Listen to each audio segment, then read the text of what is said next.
The governor of California just watched one of the largest Amazon distribution centers in the entire state turn off the lights. It wasn't because of a strike. It wasn't automation. It wasn't because Amazon decided to leave. It was because a single regulatory decision made it physically impossible to keep operations running. And what is spreading across the state now isn't just a logistics crisis. It is a case study of what happens when policy meets reality at 110 kilometers per hour. And nobody bothered to check the numbers. Here is the naked truth about what happens when those in charge understand nothing about those who work. Let me ask you a question. Have you ever stopped to think about who is really in command when the consequences arrive this fast? If you want an investigation that follows the money, the decrees, and the destruction to the end, without a filter, without fear, without sugarcoating, you are in the right place. Hit that subscribe button now. Leave a like if you are tired of superficial reporting that explains nothing. And answer me here in the comments. Should a governor be held personally accountable when one of his policy decisions costs thousands of jobs in a single week? I want to hear from you. And share this video because what happened in California is already being copied in 3 other states, and most people have no idea what's coming. Here is the central fact, and there is nothing ideological about it. It is pure mechanics. California imposed an emergency energy mandate on commercial facilities that required immediate compliance with load reduction targets on the electrical grid. The Amazon distribution center in San Bernardino, a 1,200,000 square meter operation that processed more than 400,000 orders per day, could not meet the new requirements without a complete overhaul of the electrical infrastructure that would take 18 months and cost $87 million. The state offered no grace period, offered no phased implementation, offered no alternative paths. So Amazon did the only thing a corporation can do when the math doesn't add up. It shut down the facility in 11 days. The governor's office called it a voluntary business decision. But when you pull back the curtain, what you find is not a choice. It is a checkmate. And those who pay the price are not the ones who signed the decree. Now hold on to this information and think with me. 4,700 people woke up without a job. Maria Gonzalez, shift supervisor, 6 years with the company, earning $23.50 per hour, supporting 2 children and a diabetic mother. David Chen, owner of a small trucking company with 4 drivers and 3 trucks, 80% of his business coming from that center. Crumbled, evaporated in 11 days. It wasn't the market that did this. It was a pen. It was a signature. It was someone who will never feel what it's like not knowing how to pay rent next month. And meanwhile, this same government went out saying it saved the power grid. But the truth? Energy consumption increased, emissions rose, and the bill was exported to other states. Think about the irony of that. Let me explain exactly how this started because none of this fell from the sky. This comes from 3 years of California juggling renewable energy goals and actual grid capacity. Rolling blackouts in the summer, backup diesel generators running during peak hours, and wholesale energy prices skyrocketing 340% during heat waves. At the beginning of last year, the California Public Utilities Commission was looking at a projected deficit of 3,700 megawatts during peak summer demand. That is enough energy to power 2.8 million homes. The difference wasn't theoretical, it was showing up on control panels in real time. So in March of last year, the governor's office, working together with the California Energy Commission, issued what they called the Commercial Energy Reduction Emergency Directive. The name was bureaucratic. The effect was a sledgehammer. Any commercial facility using more than 5 megawatts during peak hours, basically from 4 in the afternoon to 9 at night, had to cut consumption by 30% within 90 days, or face daily fines starting at $50,000 and escalating to $500,000. There was no appeals process, no exception for operational hardship. There was a deadline, a penalty, and a compliance list. Now pay attention here because this is where it gets specific. The Amazon distribution center in San Bernardino was drawing 11.4 megawatts during peak hours. This is because the facility operates 3 overlapping shifts, has a fleet of 1,400 electric forklifts that charge on-site, and uses climate control systems to protect inventory in a region where summer temperatures regularly hit 110 degrees Fahrenheit. To cut peak load by 30%, Amazon would need to either shut down an entire shift, disable the charging infrastructure, or rebuild the electrical system to integrate battery storage and on-site solar on a scale that does not exist in the private sector. The company commissioned an engineering assessment. The report came back in 6 weeks. The conclusion was clear. Compliance without closure would require 18 months of construction, a capital investment of $87 million, and a temporary reduction in capacity that would make the facility operationally redundant. Amazon requested an extension of the compliance deadline. The request was sent to the California Energy Commission on May 2nd. It included the engineering report, cost projections, and a phased reduction plan. The state's response came back on May 18th. Denied. No explanation, no counter-proposal, just a 2-sentence letter confirming that the 90-day clock was still running and that penalties would begin on June 10th. So Amazon did the math. Keeping the facility open after the deadline would generate fines that would reach $500,000 per day in 2 weeks.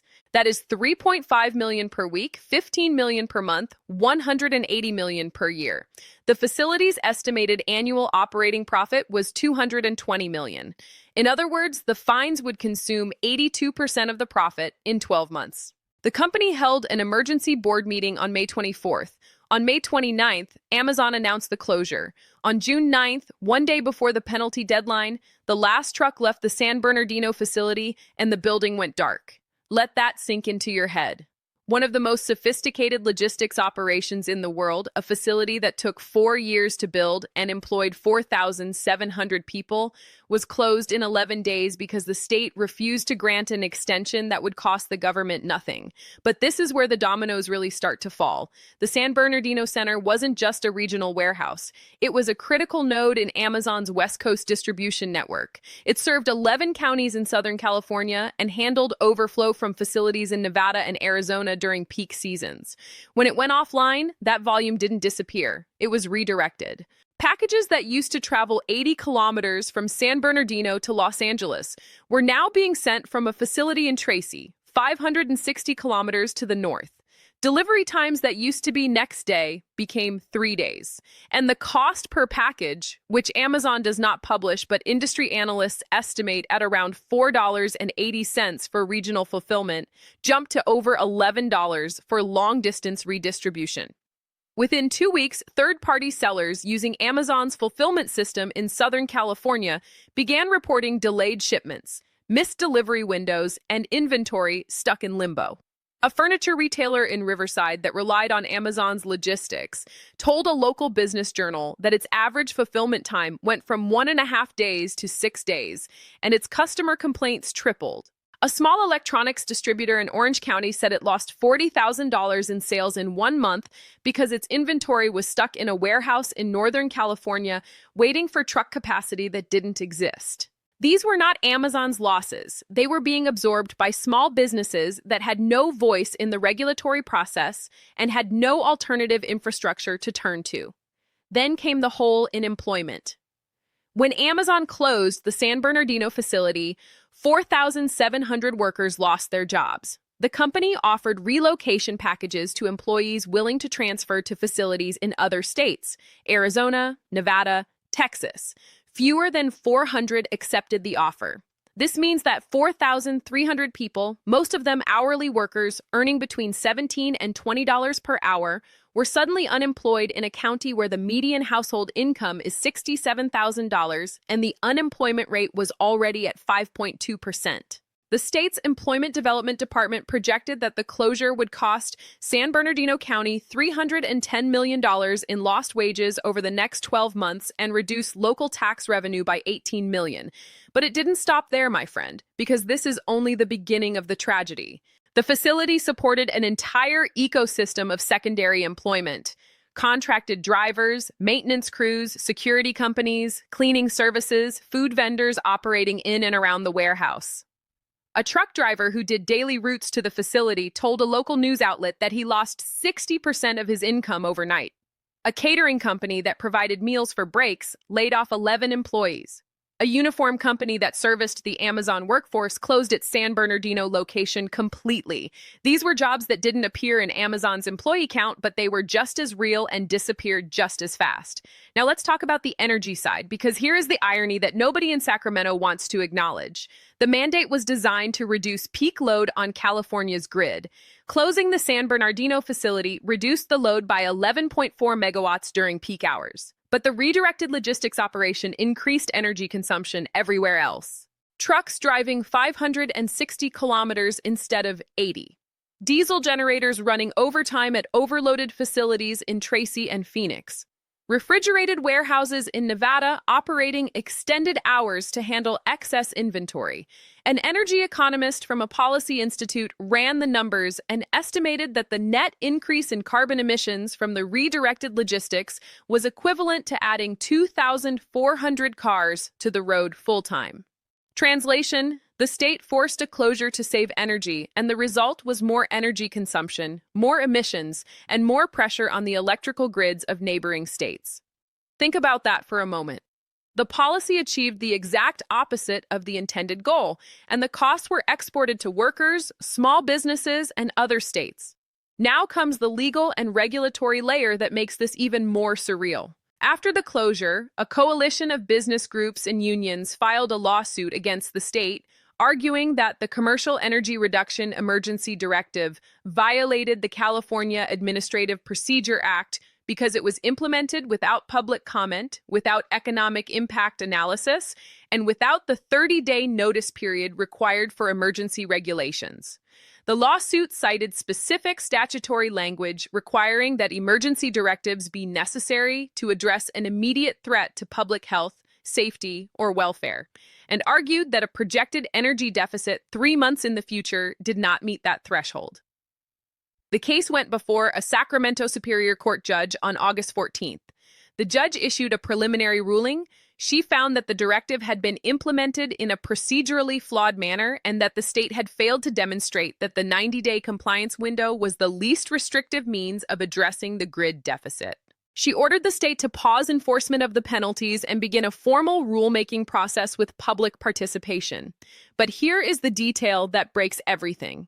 She did not order the state to reverse any closures that had already occurred. Amazon's San Bernardino facility was still dark. The 4,300 jobs were still gone.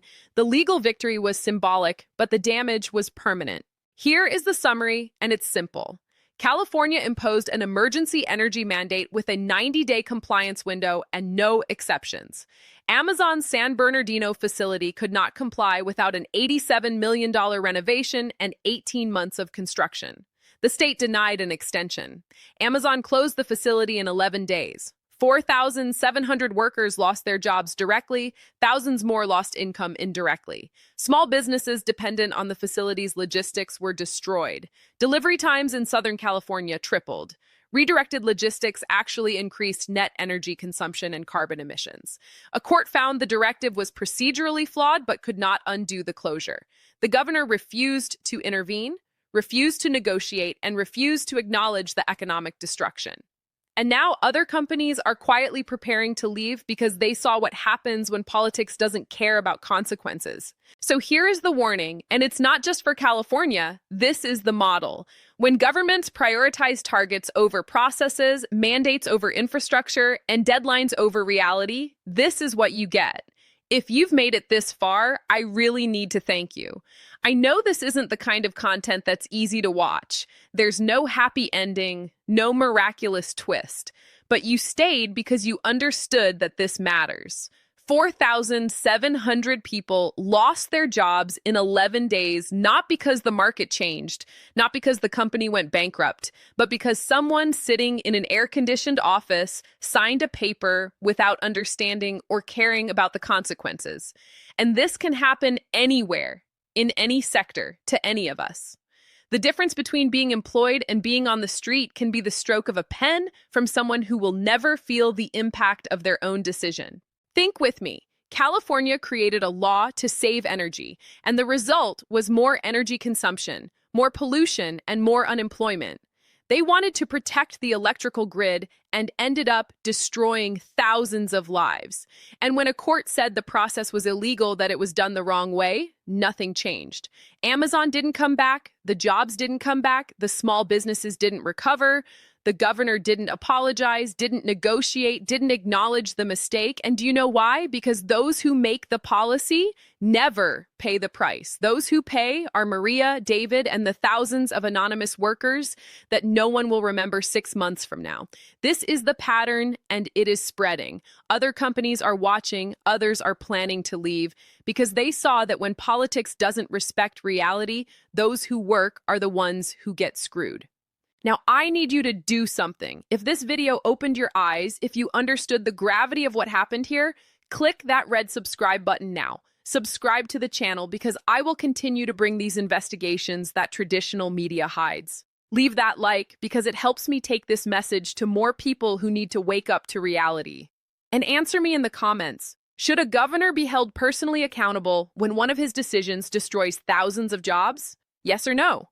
I want to hear from you. I want to know your opinion. Share this video with those you think need to see it, because the more people who know what really happened, the harder it becomes for them to repeat this without facing resistance. The truth is uncomfortable, but it is what sets you free. Until the next video, and don't let anyone convince you that this was inevitable. It wasn't. It was a choice. The governor of California just watched one of the largest Amazon distribution centers in the entire state turn off the lights. It wasn't because of a strike, it wasn't automation, it wasn't because Amazon decided to leave.